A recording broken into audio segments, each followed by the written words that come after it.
हर मंच पे कहता हूँ, प्रथम प्रेस वार्ता में भी कहा कि शिक्षा ही ऐसी चीज है जो जीवन में आने वाले अंधकार को प्रकाश में बदलती है। शिक्षा ही ऐसी चीज है कि कील कांटे भरे रास्ते को सुगम बनाती है। शिक्षा दुनिया को बदलने का सबसे ताकतवर हथियार है। ये खुद भी महसूस आप भी करते होंगे, आपको मैक पकड़ने का हुनर ये शिक्षा ही दिखाया होगा। आप लोगों से इंटरव्यू कर रहे हैं, साक्षात्कार कर रहे हैं। हम शिक्षक पुत्र हैं तो शिक्षा मंत्री हो सकते हैं, क्योंकि शिक्षा है। इसलिए आपके माध्यम से हम राज्यवासियों को, देशवासियों को, कोसीवासियों को और उनके माता पिता को, हम अपने गुरुजनों को ये जरूर से संदेश देना चाहते हैं कि गुरु परंपरा में, हिंदू सनातन धर्म में गुरुओं को ब्रह्मा विष्णु महेश का दर्जा प्राप्त हुआ है। कई अप्रितम काम किए।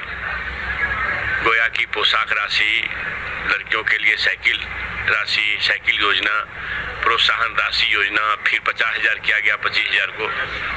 सरकार ने कई उत्तरोत्तर काम करने का प्रयास किया।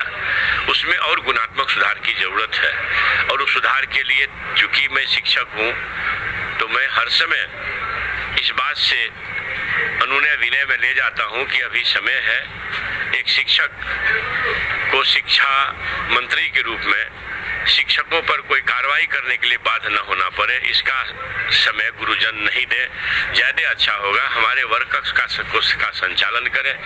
आपके वेतन सुविधा आदि की जो बातें हैं, सरकार जब महागठबंधन की बनी थी 16 में, तो एकाएक से उनके सर्विस कंडीशन को, कई चीज को ठीक किया गया।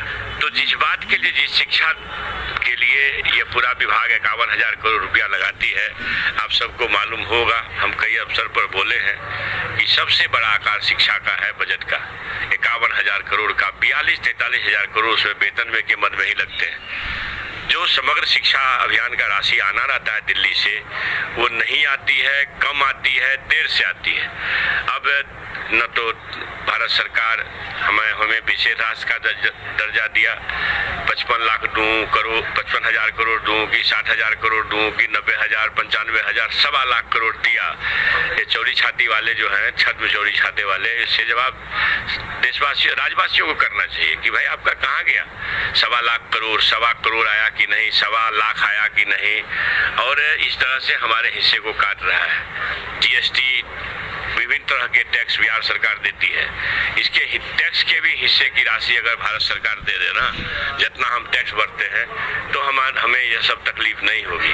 तो आपको समग्र शिक्षा अभियान का 40% देना है, वो भी नहीं देते हैं। इस बार आज से कोई 7-8 दिन पहले जो कैबिनेट की बैठक हुई, इसके पिछले कैबिनेट से पहले कैबिनेट, तो 94 अरब 40 लाख करोड़ रुपए का निकासी हुआ। अब समझिए कि 94 अरब 40 लाख, तो ये राशि इतनी होती है कि वो कम नहीं होती है। लेकिन इसमें भारत सरकार का अंशदान अभी कुछ नहीं है। राज्य सरकार ने शिक्षकों के हित में अंतर वेतन की राशि और वेतन की राशि का ये 94 अरब रुपया लगभग दिया। नेल्सन मंडेला ने कहा कि दुनिया को बदलने का सबसे ताकतवर हथियार शिक्षा है, और ये कहते हैं कि शिक्षा से अहंकार बढ़ता है। तो शिक्षा अमृत है, और गुरुजनों का आपके माध्यम से कहना चाहता हूं कि आप भैया 7वें चरण की बहाली, 8वें चरण की बहाली, 6ठे चरण की बहाली अभी जारी है। ये समय से पूर्व होगी। माननीय मुख्यमंत्री जी का संकल्प है। भाई स्वाधीनता दिवस के अवसर पर इतने बड़े पैमाने पर लोगों ने संकल्प व्यक्त किया, इसमें संदेह करना भी नहीं चाहिए। और हमारे तेजस्वी यादव जी तो बेरोजगारों को रोजगार, नौकरी देने के लिए सबसे पहले संकल्पित है, और उस बात पर हमारे माननीय मुख्यमंत्री जी भी मोहर लगाए। तो भाई इतना अच्छा अवसर है, और शिक्षा विभाग में तो इतनी बहालियां हैं कि वो सीटेट बीटेट वाले सब कम पड़ जाएंगे, फिर से परीक्षा आयोजित करनी होगी। इसलिए इस पर ज्यादा नहीं नुकताचीनी करनी चाहिए।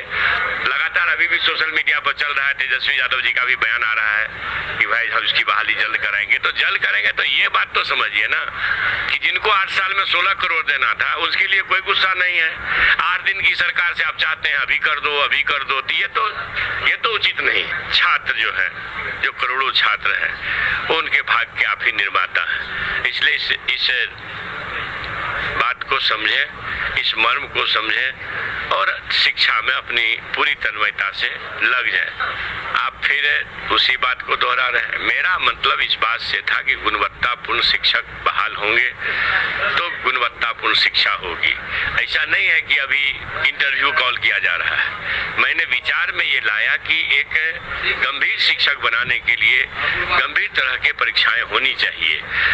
सरकार इस तरह की किसी योजना पर काम नहीं कर रही है। मैंने अपनी वेदना कही कि शिक्षा का जो दुर्गति हुआ है इसमें तमाम तरह के टूल्स का इसमें मतलब कुछ न कहीं कमजोरी हुई है। इसलिए इस तरह की योजना पर सरकार काम कर रही है, ऐसा नहीं था। ये मेरे व्यक्तिगत एक विचार थे कि मतलब इस तरह के परीक्षाओं से लोगों को गुजरने में परहेज नहीं करना चाहिए। लेकिन ये जो सीटेट का एग्जाम होता है और जो सरकार ने जो मानदंड तय किए हैं 60% फिर 55%, तो ये मान के चलिए कि एक तरह से गुणवत्ता के ही आसपास वो लोग बेचारा तैयारी किया और अच्छी तरीके से पास किया है। और सरकार ने एक मानदंड भी तय कर दिया कि हम 60% से समान वर्ग में नीचे नहीं लेंगे। EWS को 5% की छूट है, तो महिला को 5% की छूट है और OBC EBC को भी 5% की छूट है। तो उसमें हमको गुणवत्तापूर्ण शिक्षक मिल जाएंगे तो फिर उसके इंटरव्यू की क्या जरूरत होगी। ये तो मेरे मन में एक बात आई जो हमने कहा और उससे उसको इतना तुल भी नहीं देना चाहिए।